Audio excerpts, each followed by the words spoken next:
বাড়ি থেকে নিখোঁজ এক কিশোরী। পরিবারের লোকজনের অভিযোগ, মেয়েকে অপহরণ করেছে কাশিম নামে এক ব্যক্তি। অভিযুক্তদের বিরুদ্ধে গোয়ালপুকুর থানায় অভিযোগ করলেও প্রায় 7 দিন পেরিয়ে গেলেও মেয়ের খোঁজ না পাওয়ায় দিশেহারা মা। ঘটনাটি ঘটেছে উত্তর দিনাজপুর জেলার গোয়ালপুকুর থানা ধরমপুর এলাকায়।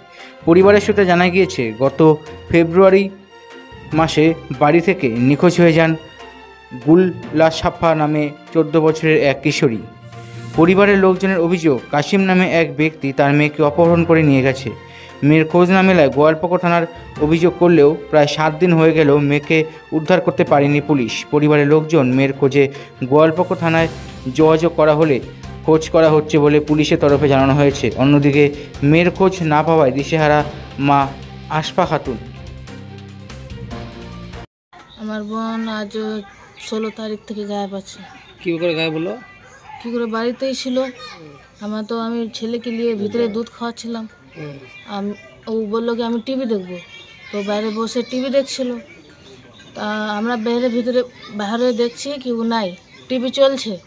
তা আমরা অনেক জায়গায় খোঁজ করলাম, রাত ভোর মেলে দূর যায় দেখলাম, কোনো পাইনি। তো সকাল হলো, তো সকালবেলা যাই গোয়ালপুকুর থানায় কেস করলাম। আর ওখানে যা আসি করছি, ওরা কিছু বলতে পারছে না। কি মনে হচ্ছে আপনাদের? আমাদের মনে হচ্ছে কি ওটা ছেলেই নিয়ে গেছে, লাগছে কিডন্যাপিং কেস করছে। কিডন্যাপিং কেস হয়েছে। আমাকে লাগছে ওটা ছেলে নিয়ে গেছে।